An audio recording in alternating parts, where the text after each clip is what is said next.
Evangelho de Marcos, no capítulo 6. Marcos 6, 1 a 13.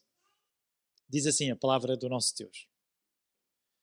Partindo dali, aliás, vale a pena interromper já a dizer, partindo de quem? Jesus. Chegou à sua pátria. Jesus chegou à sua pátria. E os seus discípulos o seguiram. E chegando o sábado, começou a ensinar na sinagoga. E muitos, ouvindo, se admiravam e dizendo: de onde lhe vêm estas coisas e que sabedoria é esta que lhe foi dada? E como se fazem tais maravilhas por suas mãos? Não és tu carpinteiro, filho de Maria, irmão de Tiago e de José e de Judas e de Simão? E não estão aqui connosco as tuas irmãs? E escandalizavam-se. E Jesus lhes dizia: não há profeta sem honra senão na sua pátria, entre os seus parentes e na sua casa. E não podia fazer ali obras maravilhosas. Somente curou alguns poucos enfermos, impondo-lhes as mãos. E estava admirado da incredulidade deles. E percorreu as aldeias vizinhas, ensinando. Chamou a si os 12 e começou a enviá-los a 2 e 2. E deu-lhes poder sobre os espíritos imundos. E ordenou-lhes que nada tomassem para o caminho, senão somente um bordão, nem alforjes, nem pão, nem dinheiro no cinto, mas que calçassem alparcas e que não vestissem 2 túnicas. E dizia-lhes: na casa em que entrardes, ficai nela até partirdes dali. E quando alguns vos não receberem, nem vos ouvirem, saindo dali, sacudi o pó que estiver debaixo dos vossos pés, em testemunho contra eles. Em verdade vos digo que haverá mais tolerância no dia do juízo para Sodoma e Gomorra do que para os daquela cidade. E saindo eles, pregavam que se arrependessem. E expulsavam muitos demónios e ungiam muitos enfermos com óleo e os curavam. É uma frase gasta e eu pensei, não vou usar, mas depois pensei, vou usar, paciência. Sabem quando o pregador diz, tenho boas e más notícias, né? É clássico. Tenho boas e más notícias. Quais querem ouvir primeiro? As más primeiro? Não, digam que querem as boas, é melhor. Querem as boas. As boas notícias. De facto, eu devia ter perguntado isto de outra maneira. As boas é que este texto de Marcos 6, é dos textos aos quais eu me tenho dedicado mais nos últimos anos no Evangelho de Marcos. É dos meus textos preferidos. E agora, pronto, e as más? Este texto é dos textos aos quais eu me tenho dedicado mais nos últimos anos, é dos meus textos preferidos. Perceberam? Portanto, a minha tentação de, como é um texto que eu gosto muito, me estender é grande. Mas, felizmente, a vantagem da Algés agora é que, como nós temos de terminar sem falta às 3 e pouco, mas este texto tem sido um texto que, nos últimos anos, por algumas razões, tem mexido especialmente comigo. E eu gostava de vos dizer porquê, pregando a palavra de Deus para cada um nesta hora. A vantagem de falar em Marcos 6 a um grupo que já leu Marcos 1 a 5 é que não é preciso fazer tanto contexto, porque nós temos semana após semana andado aqui. Portanto, vocês, permitam-me dizer assim, já estão suficientemente contextualizados com a ação. Outras ocasiões em que tenho pregado este texto, preciso fazer aquilo que hoje não preciso, que é mais contexto. Não se esqueçam, vamos voltar a olhar para trás só para nos situarmos, e eu sei que nós estamos expostos a uma experiência também única, porque hoje, pelo que vejo, observação rápida, a grande maioria, este é o segundo culto que já está assistido, portanto, ainda por cima já me ouviu a pregar, e o que significa esta hora e tal, comemos uma coisa rapidamente, mas aquela hora assim meio... quando há cultos esta tarde, eu sinto mais solene, não é? Quando tem cultos às 2, 3 da tarde, sinto-me mais solene do que os cultos da manhã, porque como tenho 46 anos, noto que o meu ritmo fica mais lento mesmo, então eu fico mais solene. Não é solenidade, na prática é mesmo só lentidão. Mas uma das coisas que eu gostava que vocês saboreassem, e não estou a dizer com isto que a palavra tem de ser entendida como uma sobremesa nesta hora, mas eu gostava que vocês pudessem saborear alguns dos aspectos que neste texto pessoalmente me têm apaixonado e que devem chamar a nossa atenção. Olhem só novamente para o último texto que nós vimos na semana passada, só para nos voltarmos a situar. Não é? Lembram-se? Semana passada foi o pedido de Jairo, a cura da mulher com fluxo de sangue, e a ressurreição da ressurreição da filha de Jairo.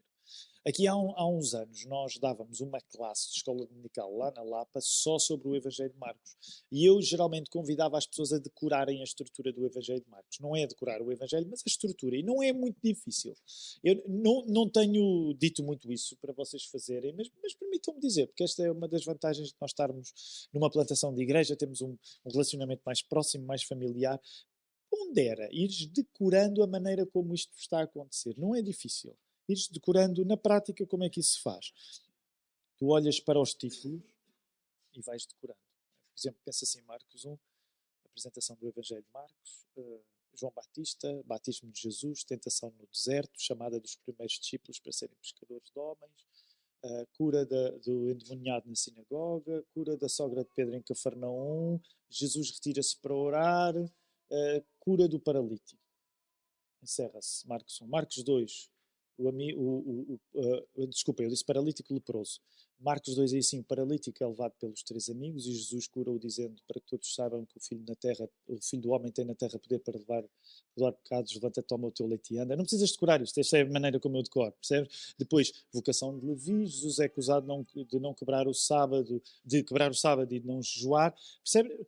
Não precisas fazer como eu faço, mas tenta ir absorvendo, porque é muito valioso. Sabem porquê? Claro que vocês podem dizer, Tiago, mas tu és pago para saber, não é? És pastor, tu és pago para saber. Mal-te se não souberes. Mas deixa-me dizer que não é só para pastores que isto vale. Porque a cada conversa que tu tenhas com uma pessoa, se tu tiveres memorizado fundamentalmente a vida de Jesus em Marcos, que é o evangelho mais curto, mais fácil de memorizar, significa que tu, a qualquer circunstância que fales com alguém, tens a capacidade de recordar um episódio significativo da história de Jesus. Sabem que é esse o esquema que eu ainda hoje uso, passados alguns anos de ter estudado o Evangelho de Marcos. Dependendo da pergunta, eu pensar assim, o que é que Jesus viveu, das circunstâncias que viveu, que se possa aproximar da pergunta que esta pessoa me está a fazer. Ou mesmo às vezes quando não há perguntas, mas há simplesmente uma história e nós lembramos daquilo que Jesus viveu. Sabemos que nem tudo é contado por Marcos, porque há histórias particulares de Mateus, há histórias particulares de Lucas, e há até o Evangelho de João, que é bastante diferente. Mas percebes, eu quero encorajar-te nisso, para tu ires percebendo a maneira como o Nosso Senhor viveu. Então, ele tinha acabado de sair de uma série de milagres e partiu para a sua pátria. Algumas traduções diz pátria, não é? Alguma coisa está a assobiar, eu já está a assobiar, é isso. É lá fora? É um papagaio, sério? Eu pensei que era mesmo um telemóvel. Já ia acusar alguém. Quem é? É um papagaio? Uau! Ouviram a palavra a chamá-los, até os papagaios bem. Vamos embora. Então, algumas traduções diz pátria. Porquê? Porque não te esqueças. Bem, vamos só fazer a revisão da matéria-idade. Onde é que Jesus nasceu? Onde é que Jesus nasceu? Nasceu. Eu sabia, né? Se a pessoa for de repente. Onde é que ele nasceu? Belém. Não há dúvidas acerca disso. Onde é que a primeira infância de Jesus é passada? Egito. Não se esqueçam que ele tem de fugir para o Egito. E depois, de facto, ele vai para onde? Nazaré. Ele é chamado de Nazareno, porque é em Nazaré, de facto, a terra dele. Isto é interessante. Eu não sei qual é a tua terra. A minha terra não é grande terra, embora eu tenha orgulho nela. Eu cresci na Amadora. Não é assim uma terra, né? Mas também não vou negar. Sou da Amadora, para que é que vou ter vergonha disso? Não é? Eu vim da linha de Sintra, sou da Amadora. Foi lá que eu cresci. Não se costuma dizer, não se costuma falar muito acerca do orgulho que a pessoa que tem, a pessoa que cresce na Amadora não tem geralmente necessariamente um orgulho nisso. Mas também deixa-me dizer, Nazaré era uma terra algo desprezada. Não estou a dizer que Nazaré é igual à Amadora, mas não se esperava grande coisa daquela região. Era uma região pobre. No entanto, Jesus vai lá. Os estudiosos debatem até que ponto é que Jesus, ao ir a Nazaré, não estava uma vez mais a tentar fazer o quê? Que eu quase em todos os sermões digo que Jesus está sempre a tentar fazer e nunca consegue.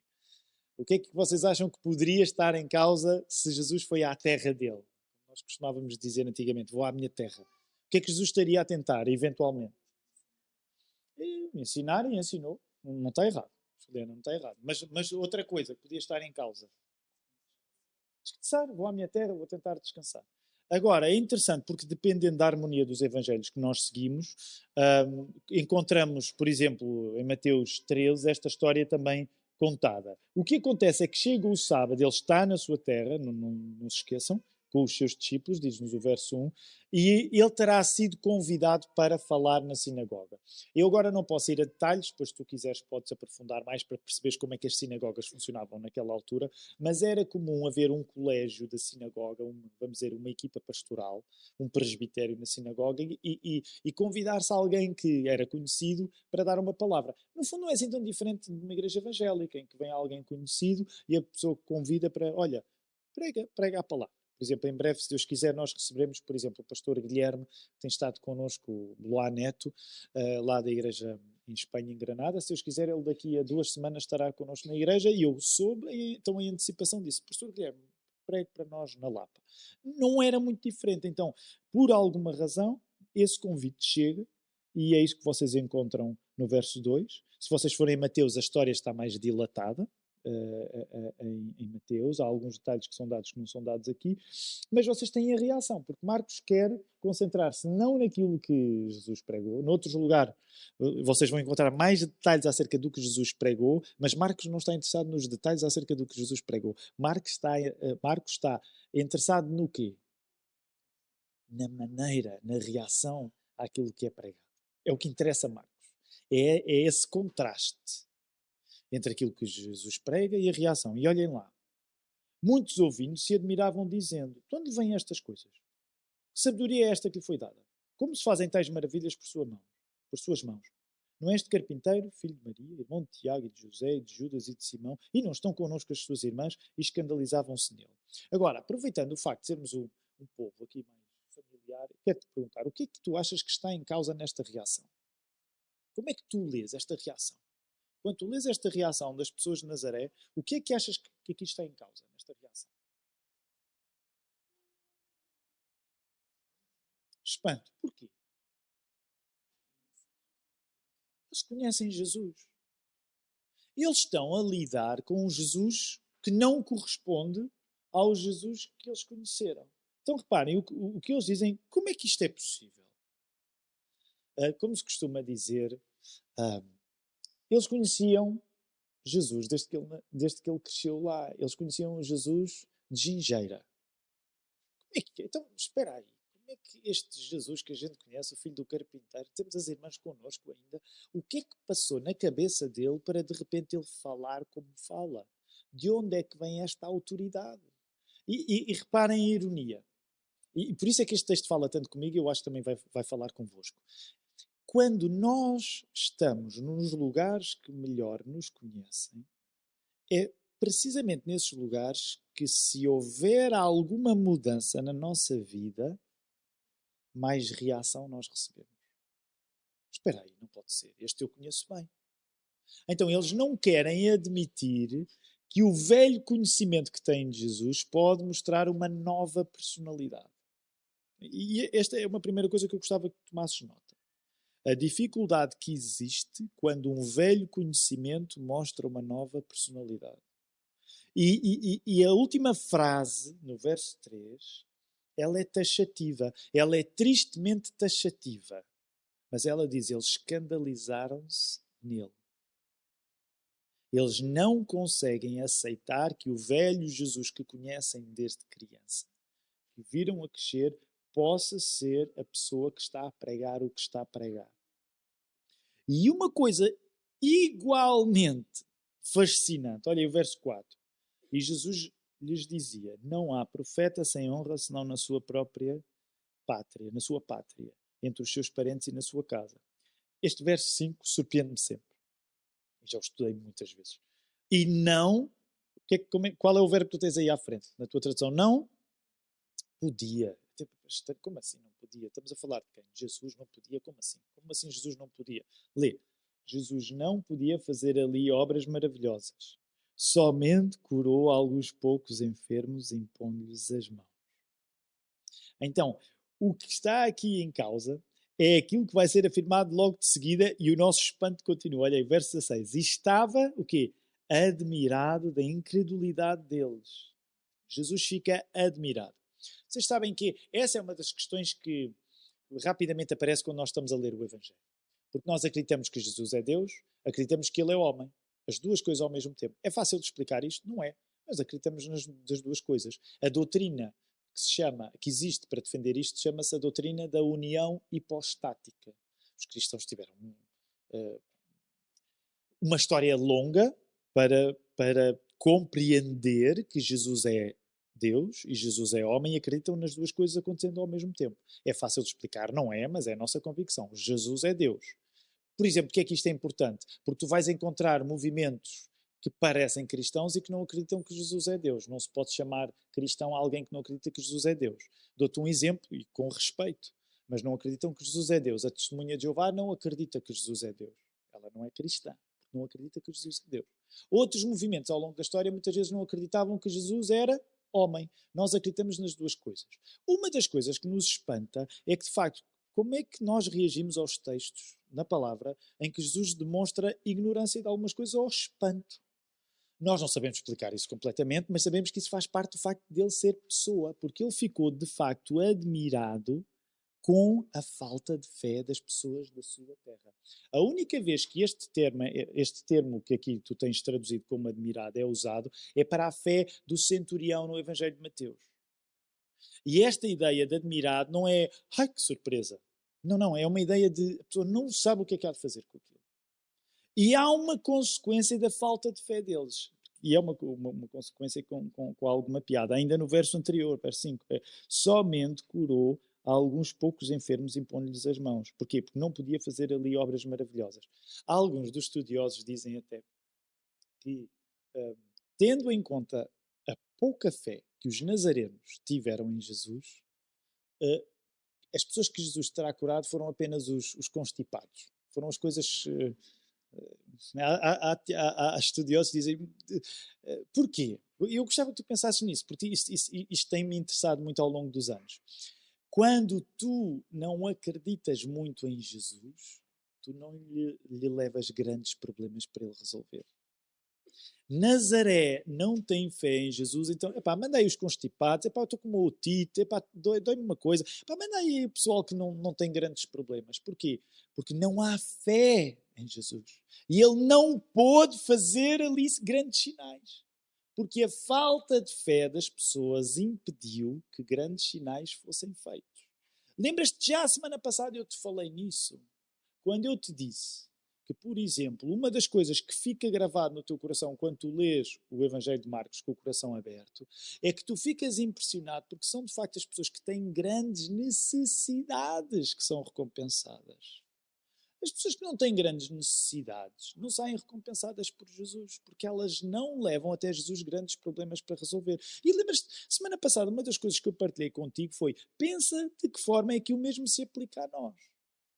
Não tens de concordar com esta crítica que eu faço, mas é uma crítica que eu faço sobretudo pensando muitas vezes no nosso movimento e pensando na nossa denominação, nos batistas. Às vezes nós temos uma certa tendência de olhar para as pessoas que precisam de milagres com superioridade moral. São os enganados, vão atrás de qualquer coisa, qualquer vendedor da banha da cobra os engana. Deixa-me dizer, isso é verdade. Eu não estou a dizer que isso não é verdade. Mas há uma coisa que eu me tenho apercebido à medida que os anos passam e que eu leio mais a palavra de Deus. As pessoas que têm necessidades reais de Jesus são aquelas que levam alguma coisa dele. E eu passei a olhar de uma maneira diferente à medida que ia estudando mais o Evangelho de Marcos, que é, eu não quero ser como os nazarenos. Eu não quero levar apenas pequenas constipações a Jesus.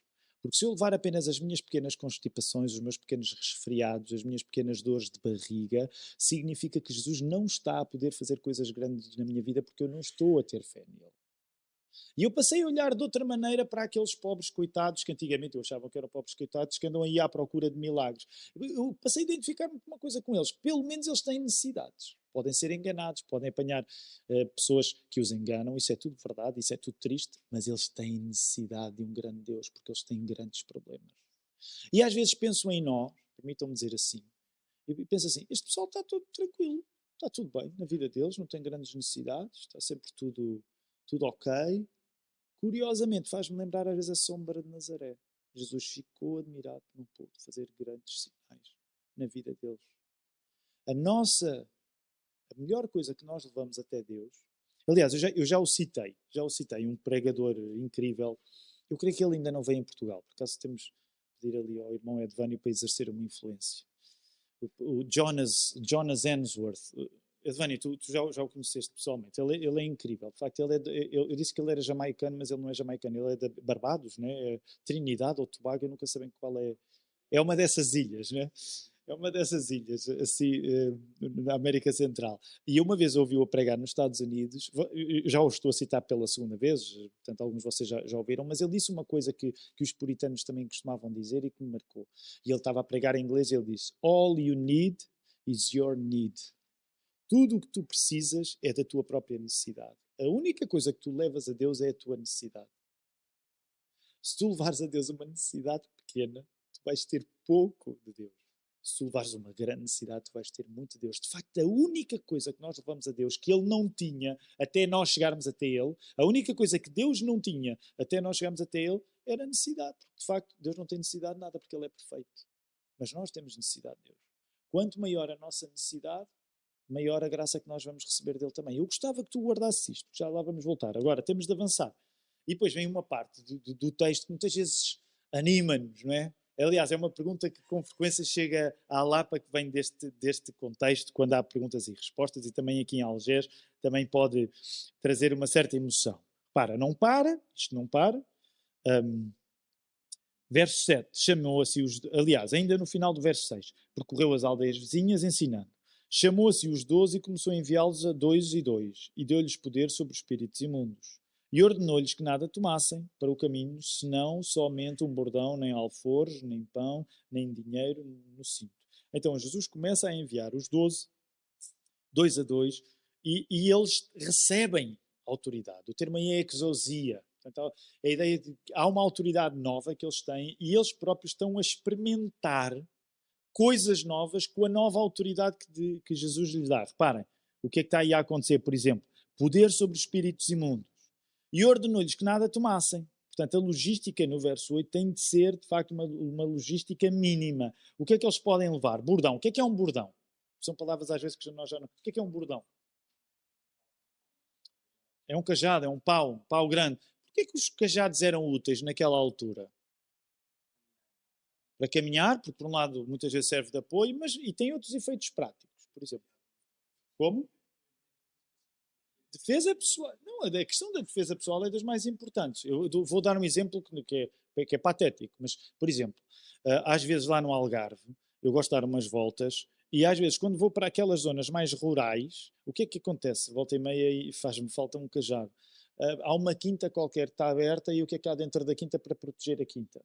Vêm cães, não é? Portanto, vem um cão qualquer. Reparem, o problema não era só cães naquela altura, porque havia muito outros tipos de bicharada, mas o cajado era também aquilo que era usado, de facto, para a própria defesa da pessoa que caminhava. Não é? E às vezes não era só para animais, porque tu não sabias o que é que passava pela frente. Então, reparem, o que é que Jesus lhe está a dizer? Olha, vocês levam um bordão, um cajado, e não levam nem alforje. O que é o alforje? Assim, quando a pessoa tem a capacidade de ir muito abastecida. E reparem, e o que vem a seguir ainda nos elucida mais. Nem pão, para pôr no alforje, portanto, para irem robustecidos, nem dinheiro no cinto. Então o que é que isto significa? Que eles deviam, verso 9, calçar alparcas. O que é que são alparcas? Sandálias, não é? Ainda hoje é possível chamarmos alparcas, não é tão comum, mas ainda é possível, e que não vestissem duas túnicas. E dizia-lhes, reparem, tudo logística, isto agora parece que é tudo só questões técnicas, mas não são. Na casa em que entrardes, ficai nela até partirdes dali, como quem diz. Isto sou a minha maneira de... Não andei a fazer turismo, okay? Onde vocês ficarem, fiquem. E quando alguns vos não receberem nem vos ouvirem, saindo dali, sacudi o pó que estiver debaixo dos vossos pés, em testemunho contra eles. Vamos parar aqui, depois já continuamos. O que é que significa? Se vocês não forem recebidos, quando saírem, vocês têm de sacudir o pó dos pés. É muitas vezes esta pergunta que surge. Okay, quando é quando é que eu posso sacudir o pó dos pés? E não levem mal a dizer assim. Eu acho que às vezes nós cristãos estamos ansiosos para poder começar a sacudir o pó dos pés. Porque é uma pergunta que muitas vezes chega até mim. Pastor, quando é que eu posso começar? Finalmente, que é como quem diz, eu ando a sentir-me maltratado e, caramba, eu quero sacudir o pó dos pés, nem que seja para amaldiçoar alguém, porque eu ando a ser maltratado, não é? E muitas vezes a pergunta surge, quando é que eu posso sacudir o pó dos pés de alguém? Quando é que eu posso declarar que alguém é um cão que não vale a pena dar, ou um porco que não vale a pena dar pérolas? Não é? São perguntas que nós com legitimidade fazemos. Curiosamente, eu quero chamar a tua atenção para aquilo que está aqui em causa. Porque pode parecer uma questão técnica, mas não é uma questão técnica, é uma questão de conteúdo. O que aqui está em causa é que a pessoa que é enviada por Jesus, ela tem de ir concentrada no essencial, que não é ela, mas é Jesus. O que aqui está em causa é que quando a pessoa vai para pregar a palavra, não pode ficar a fazer contas às logísticas preferíveis para se dar bem, para ficar bem instalada, mas que ela tem de estar sempre concentrada no mínimo fundamental, e esse mínimo fundamental é Jesus. O que também quer dizer que quando a pessoa sacode o pó dos pés, não é porque maltratada foi ela. A pessoa que sacode o pó dos pés é porque maltratado foi Jesus através da rejeição da mensagem dele. Portanto, para nós crentes, que às vezes temos vontade de sacudir aí pó dos pés, pensando em alguns lugares por onde passamos, o que tu tens de ter em conta é que não é uma ofensa pessoal que tu tens de demonstrar nesse momento. Isto não é acerca de ti. Porque tu nem sequer 2 casacos levaste. Tu não foste para fazer turismo. Tu não foste para viver à grande. Como se Jesus estivesse a dizer isso. Vocês não vão para viver à grande. Vocês vão para se manterem ligados ao fundamental que sou eu. Porque era Jesus que lhes estava a dar a autoridade para eles exercerem. Portanto, a autoridade que eles recebiam não era um prémio. Olha, completaram o primeiro módulo de discípulos de Jesus. Perceberam muito bem as minhas parábolas, coisa que, se reparares, não acontece. Portaram-se à altura na passagem de barco. Também não aconteceu. Perceberam bem o que estava a acontecer quando a mulher tocou em mim e tirou a... Como é que se diz? Saiu virtude, né, de Jesus. Jesus não está a dar um prémio de vocês adquiriram boas notas no primeiro módulo ou segundo módulo serem discípulos de Jesus. Não tem nada a ver com isso. O que Jesus está a dizer é que quando vocês vão, mesmo 2 a 2, vocês têm de estar concentrados no essencial. E o essencial sou eu, porque sou eu que vos dou autoridade. Logo, quando vocês manifestam repúdio das pessoas que não me receberam, não se confundam, não se metam no meio do assunto, que isto não é acerca de vocês. Isto é acerca de mim. Por isso é que eles têm de sacudir o pó dos pés. Não é em jeito, permitam-me dizer assim, senhor Tiago Cavaco não volta a entrar nesta casa. E lá vou eu. Não tem nada a ver com o Tiago. Que horror, isto é a maneira de me tratar a mim, que vim, sabe-se lá de onde. Não tem nada a ver com o Tiago. Tem a ver, quando o Tiago fala de Jesus, se Jesus foi rejeitado, eu digo, eu não tenho mais nada a ver com isto. E aí sim, seguimos o nosso caminho. Portanto, não é género a minha ofensa pessoal. Não é o respeito que foi pisado. Okay? É uma questão de Jesus estar no centro da questão. E reparem, para terminar, em verdade vos digo que haverá mais tolerância no dia do juízo para Sodoma e Gomorra do que para os daquela cidade. O facto de haver menos tolerância para aquelas pessoas do que com Sodoma e Gomorra não significa que eles trataram mal os discípulos de Jesus. Tu não podes tratar mal um discípulo de Jesus. Não. Significa que se eles foram enviados em meu nome e foram maltratados, fui eu que fui maltratado. Não tem a ver com os discípulos. Tem a ver com aquele que comissionou os discípulos. E saindo eles, pregavam que se arrependessem. E expulsavam, esta é uma boa notícia, expulsavam muitos demónios e ungiam muitos enfermos com óleo e os curavam. A coisa interessante é que, de facto, começa a fazer diferença o uso da autoridade que aqueles apóstolos receberam de Jesus. Porque quando tu não te metes no caminho, quando o teu ego não se torna a coisa mais importante, o poder que Jesus te dá vai servir para outros serem libertados. Agora, repara, isto significa, quero aplicar, sobretudo em 2 aplicações finais para nós. Isto significa que tu tens dois textos que são diferentes. Neste caso, e nós estamos a agrupá-los assim. Portanto, estamos primeiro a falar de Nazaré e depois no envio de Jesus, dos seus discípulos. Primeira coisa que eu quero que tu penses para terminarmos ainda é acerca de Nazaré. Portanto, ainda é acerca do primeiro episódio. Que está relacionado com os lugares onde há presunção de familiaridade. Sabem, este tem sido um assunto desenvolvido nos últimos anos. Agora estou a pensar, eu não quero passar a vida a falar na Lapa, porque de facto Algés é Algés e vai ser ainda melhor que a Lapa. Não tem nada a ver com ser melhor, porque as igrejas são de Jesus, portanto são todas boas e más ao mesmo tempo, e a glória é para Ele. Mas permite-me dizer isto, eu não quero estar sempre a falar da Lapa, mas há aqui um exemplo que eu quero dar. Por exemplo, uma das coisas que eu me apercebi à medida que o trabalho se ia desenvolvendo é que a igreja, quando prega Jesus, não fica a pensar na sua logística ou por ser grande ou por ser pequena. A igreja, quando prega Jesus, recebe a autoridade espiritual para a palavra ser pregada e aquilo que Jesus der é o compromisso que deve existir com as pessoas que Jesus envia. O que é que isso significa na prática? Por exemplo, à medida que o trabalho foi crescendo na Lapa, eu apercebi-me de uma coisa com a Bíblia aberta. Houve um tempo em que, com menos pessoas, havia certos privilégios da familiaridade.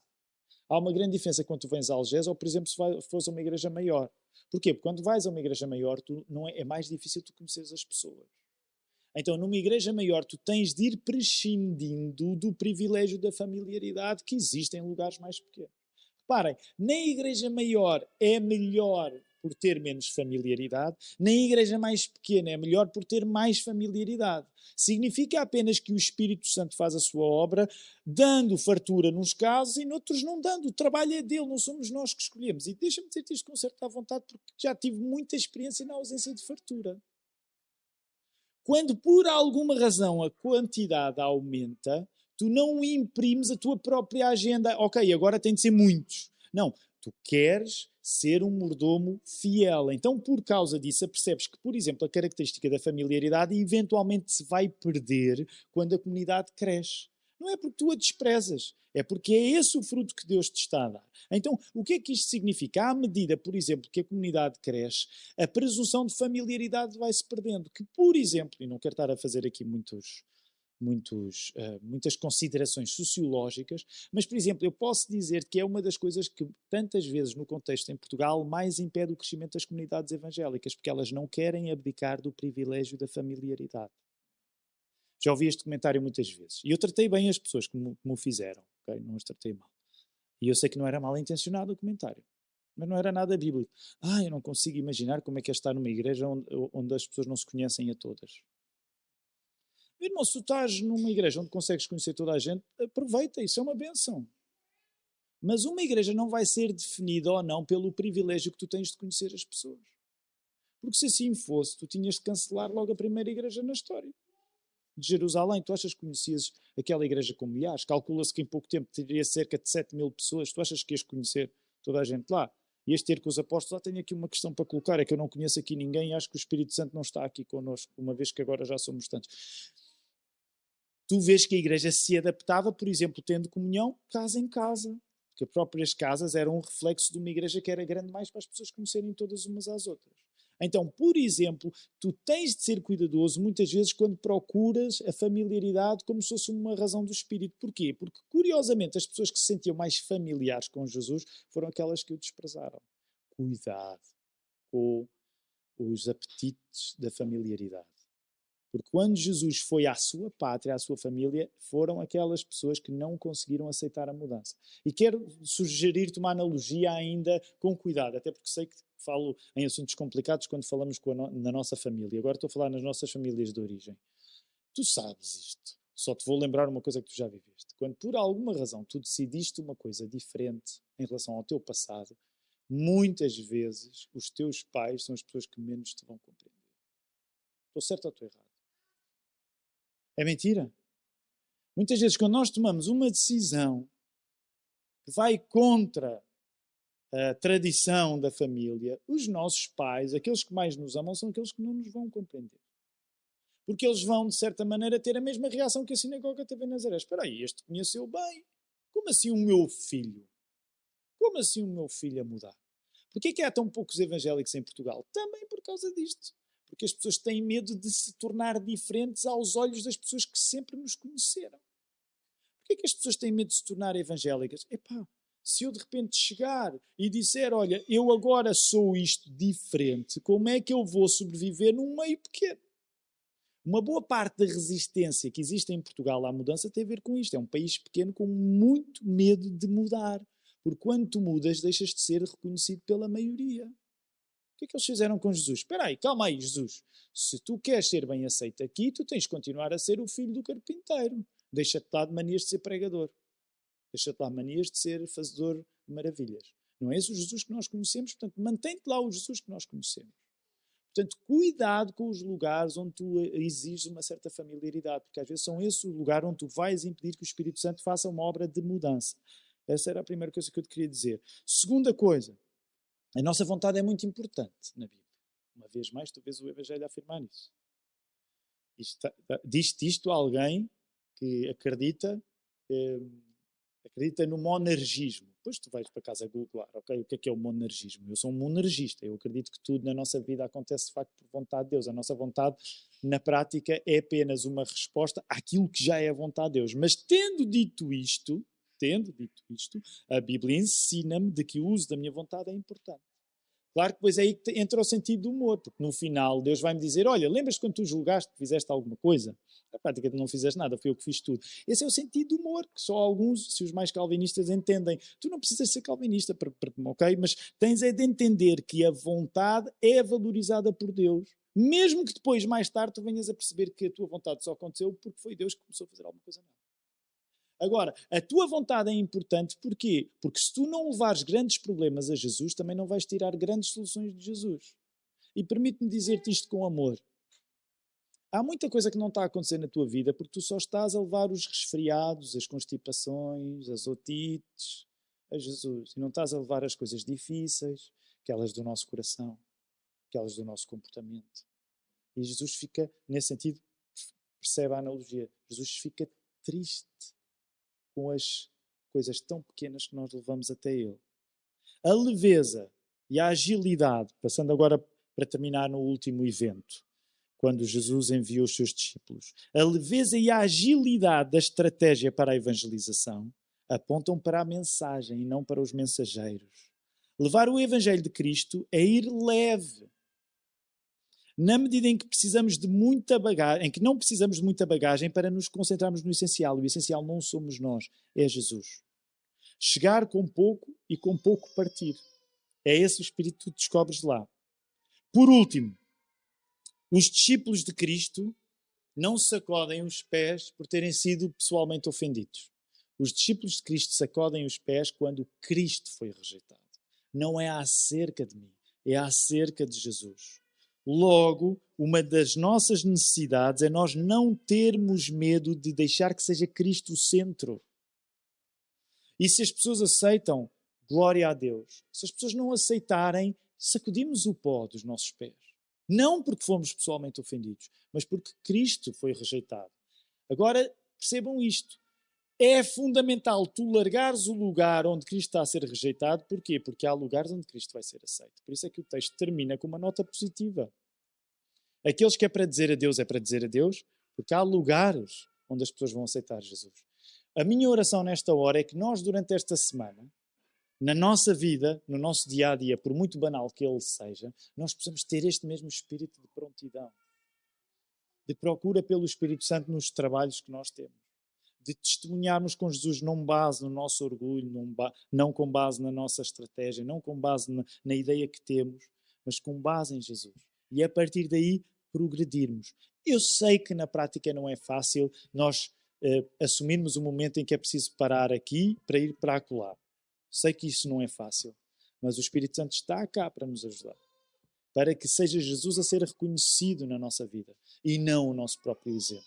E é por isso que nós queremos terminar. Uma vez mais, vamos louvar este Jesus. Ele é que é o nosso Deus, não somos nós.